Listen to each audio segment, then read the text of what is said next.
संसार के जो सन्मुख है वो प्रभु की बातें कर सकता है, पर स्थिति नहीं आएगी। और संसार से विमुख होकर प्रभु के जो सन्मुख है वो बोले ना बोले स्थिति प्रज्ञ हो जाएगा। ये खास बात होती है। बोलना, सुनना, सुनाना ये सहज है, लेकिन स्थिति आना ये बहुत कठिन बात है। स्थिति आती है समर्पण से।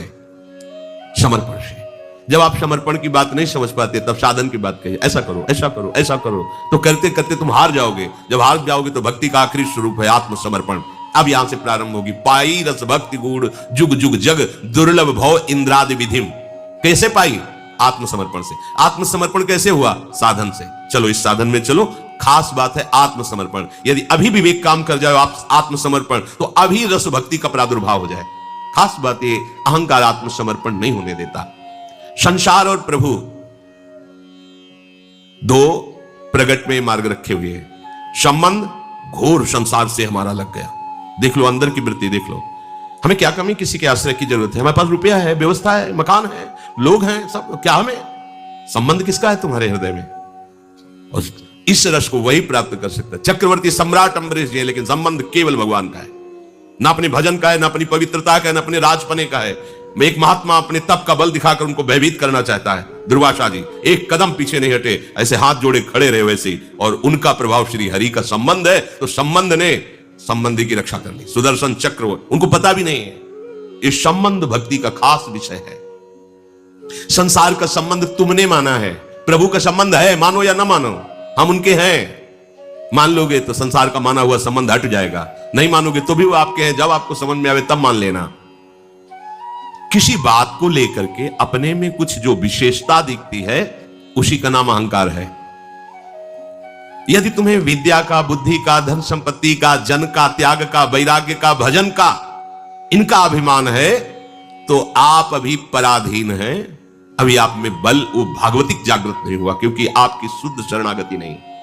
काहू के बल भजन को, काहू के आचार ये शरणागति। व्यास भरोसे कुंवर के, केवल केवल हमारे माई श्यामाजू को रात दिन उन्हीं का चिंतन है, पर बल उनका है।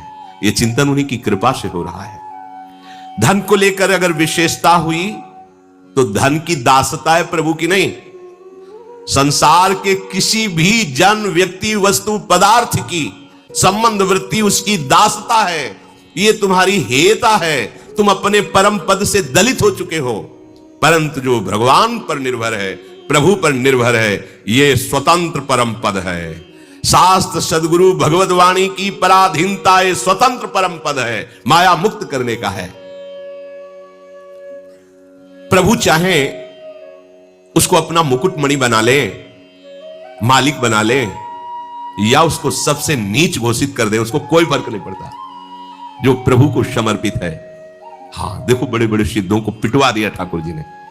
पहले तो भेजते हैं सुंदर भोग की थाल, खा पी के थाल लगा देते, बाहर धो के रख देते समुद्र के से, फिर भेजते हैं अपने पास, ओ तुमने थाल चुरा, पिटवा दिया। दोनों में समान है, क्योंकि दोनों में प्रभु की मधुर लीला देखते हैं। प्रभु का हमारा संबंध जो दृढ़ है उसमें अनुकूलता प्रतिकूलता का प्रश्न ही नहीं उठता। अगर अपने में भक्ति की भी विशेषता दिख रही है तो यह अभिमान ही है आपको, क्योंकि जिनमें विशेष भक्ति जागृत हुई वो दैन्यता की मूर्ति हुए। तुमको कैसे अनुभव हो रहा है कि तुम विशेष भक्त हो? जो विशेष भक्त है वो अपने को कैसे बोल रहे हैं, हम तुच्छा परम मधमा।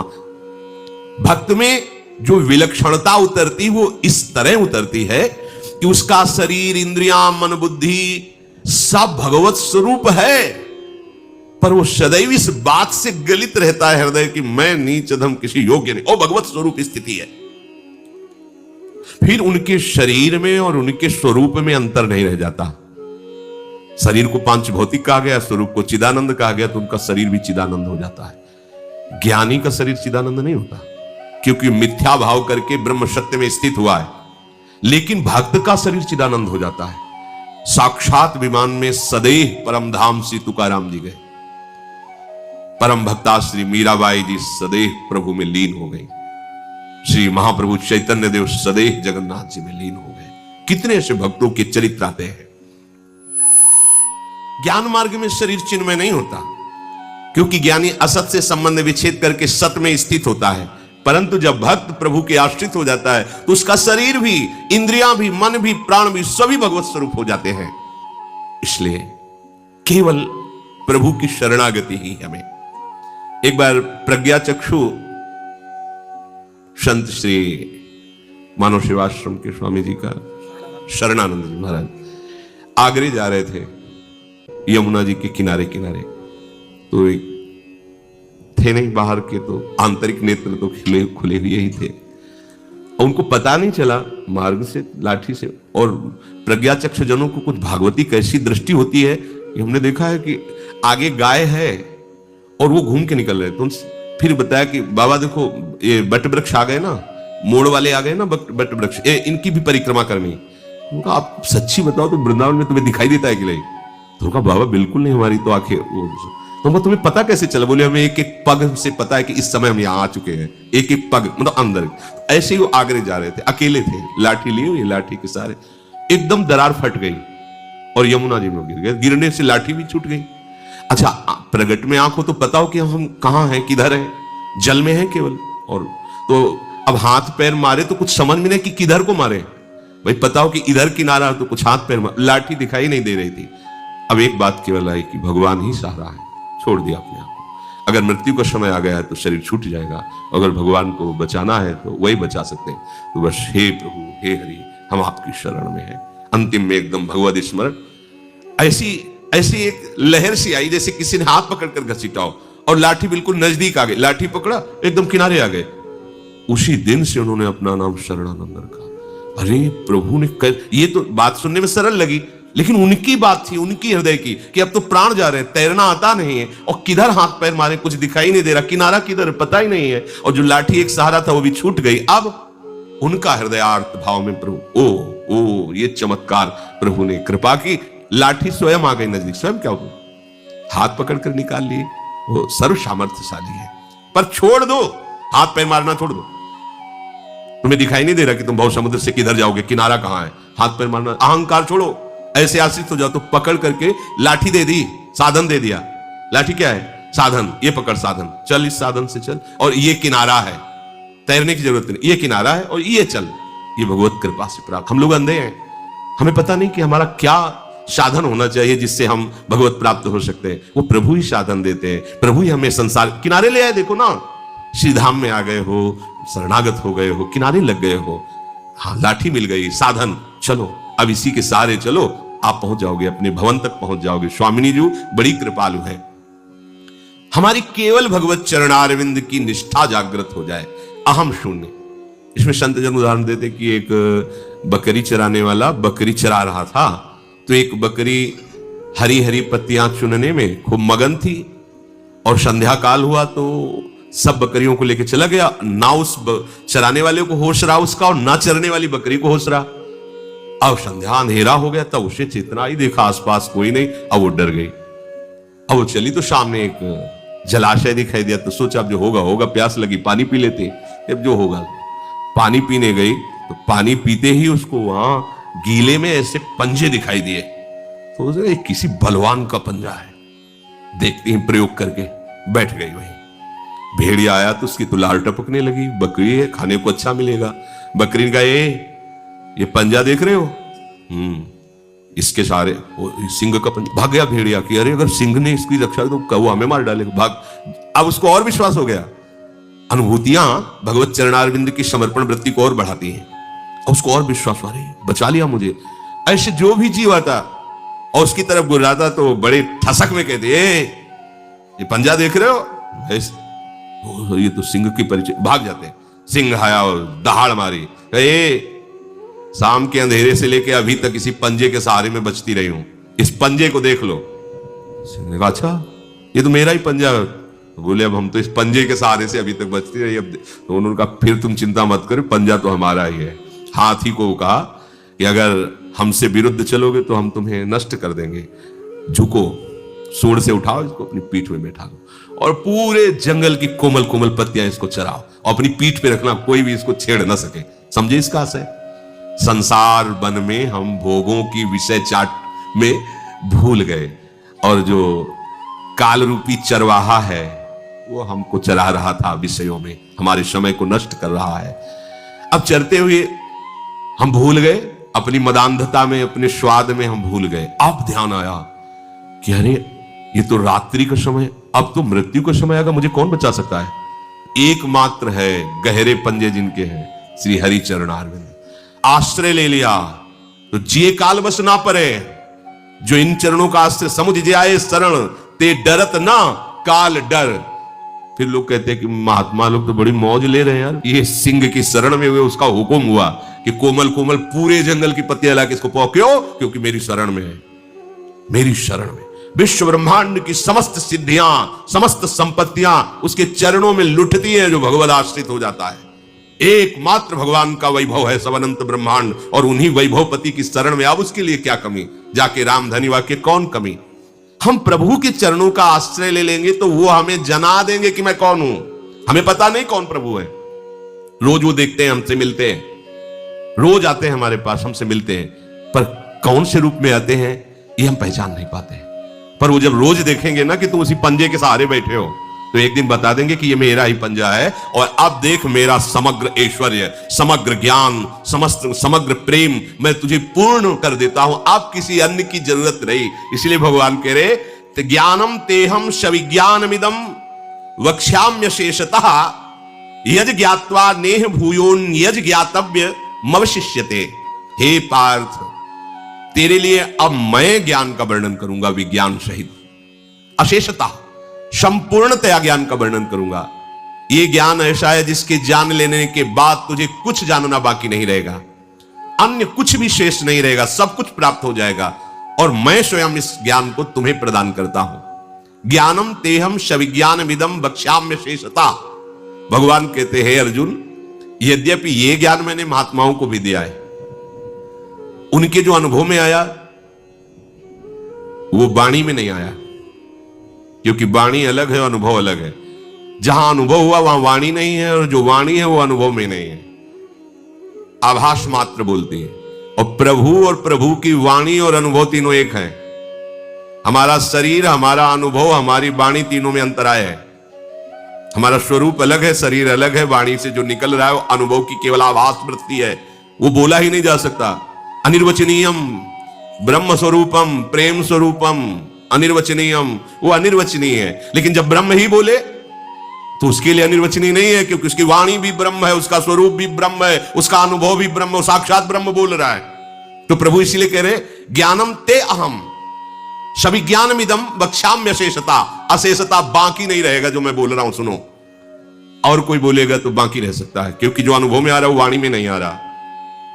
जिन नेत्रों, जैसे ध्रुवदास जी कहते हैं, जिन नेत्रों ने देखा उनमें वाणी नहीं है, जो वाणी बोल रहे उसने देखा नहीं, अंतरा इसी में हो गया। तो जो अनुभव में आ रहा है वो वाणी में नहीं आ रहा है, लेकिन प्रभु का ऐसा भेद नहीं है। उनकी वाणी भी श्री कृष्ण ही है, एक रोम भी श्री कृष्ण ही है, श्री कृष्ण का एक रोम भी श्री कृष्ण है, सच्चिदानंदमय है। वो कह रहे मैं ते अहम, मैं स्वयं सविज्ञान मिदम, विज्ञान के सहित, अनुभव के सहित तुम्हें ज्ञान का वर्णन कर रहा हूं। अशेषता, कुछ बाकी नहीं रहेगा और जानना बाकी नहीं रहेगा। तुम्हें कहूंगा, मैं खुद कहूंगा, संपूर्णता से कहूंगा। वैसे तो बहुत महात्माओं ने भी वर्णन किया है मेरे स्वरूप का, क्योंकि उनके अनुभव में मैं ही आया हूं और उससे वही अनुभव लाभ भी होता है। परंतु इस समय मैं स्वयं कह रहा हूं, स्वयं कौन? समग्र परमात्मा। वो मैं स्वयं तेरे लिए वर्णन कर रहा हूं। जैसा मैं अनुभव करके वर्णन कर रहा हूं ऐसा दूसरा नहीं कर सकता, पक्की बात है, भगवान कह रहे। अब जितने भी बोलते तो उस अनुभव को बुद्धि से विचार करके शब्द में लाते हैं, तो शब्द की एक सीमा होती है।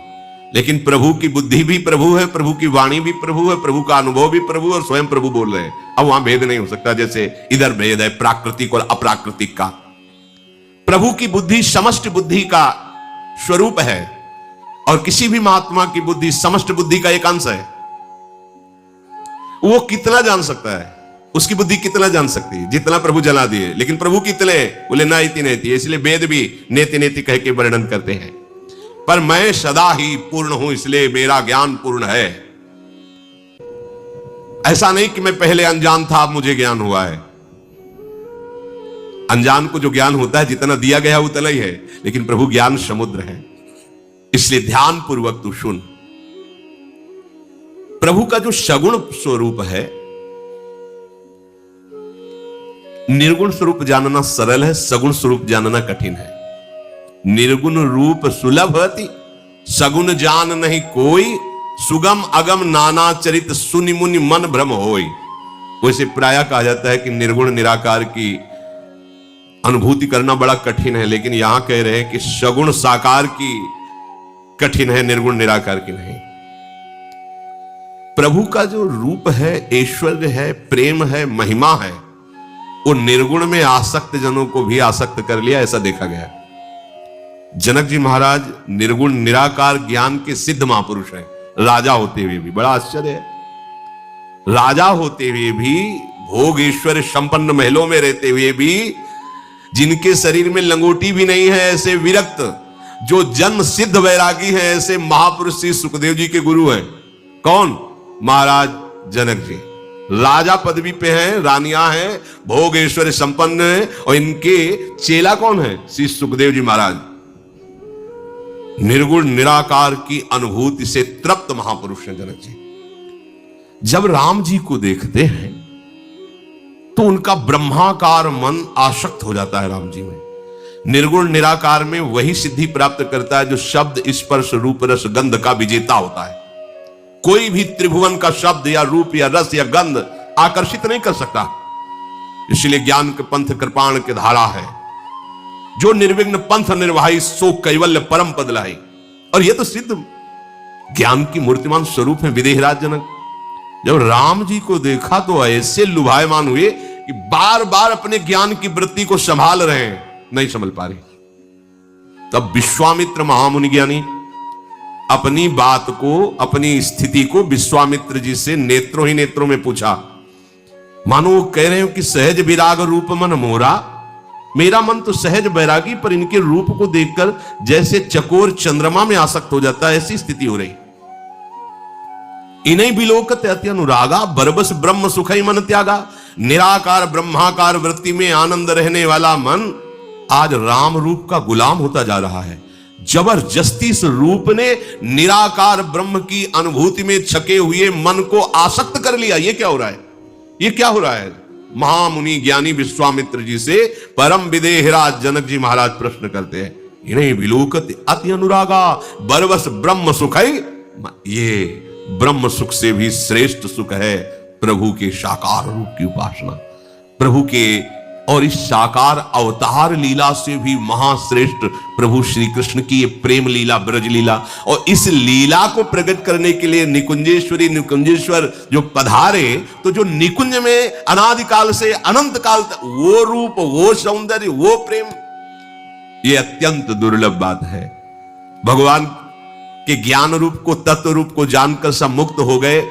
भगवान की भक्ति करके सायुज्य सामीप्य सारूप आदि या भगवान के ईश्वर सेवा में पहुंच गए। पर नौ निकुंज बिहारणी श्री श्यामाजू की चरण भावना में मगन होकर प्रीतम श्री लाल जो सहित वृंदावन रंग में रंगना, ये समग्र रूप प्रभु का है। इसे समझ पाना अत्यंत कठिन है। नहीं तो फिर ये शब्द नाता संभाव्योपि विरंचि नारद शिव स्वयं भुआ देर्णया। इन बड़े बड़े महापुरुषों की भी संभावना नहीं कि श्री जी के चरणों में महावर लगाने की सोच सके। इसीलिए ये हमारी बुद्धि के बाहर की बात है। परंतु जो प्रभु के चरणों का इस रस के दाता श्री कृष्ण ही है। ध्रुवदास जी ने लिखा, लाल रंगीलो गाइए ताते प्रीति रंगीली पाइए। मतलब अपने लोगों के ऊपर श्री हरि की कृपा बरस गई, क्योंकि उन्होंने अपने हृदय के अगाध प्रेम का द्वार खोल दिया। हृदय का अगाध प्रेम श्री लाडली जो श्यामा जो है। लाडली जो कौन है? श्री हरि के हृदय का अगाध प्रेम समुद्र का सार रूप, प्रीति मूर्तिमती रस सिंधु सार संपदि विमला। अब इनको सुगमता से समझ पाना बहुत कठिन है। इसीलिए भागवत गीता शास्त्रों का स्वाध्याय करा करके, सिद्धांत में स्थित करके, उसके राग अहंकार का नाश करके, उसका हृदय द्रवित करके, सरस भक्ति के मार्ग में गुरुजन रसिक जन खड़ा करके फिर उसको देखते हैं। हाँ, अब इसका देह भाव गलित हो जाए, बनिता पुरुष भाव मिट जाए, सेवे ललितादिक के भाई, तब उसका प्रवेश होता है। ये किसी अन्य साधन से नहीं होता। अन्य साधन से तो शिव विरंची जैसी साधना कौन कर सकता है? ये नारदाजे सुकैरगम्यम, इनसे बढ़कर कोई साधक हो सकता है क्या? तो कैसे आया ये? हाँ, रे मन रसकन संग बिन रंचन उपजय प्रेम। रसिक महापुरुषों की कृपा से। रसिक महापुरुष कब मिलते हैं? जब लालजू महाराज बहुत कृपालु हो जाते हैं।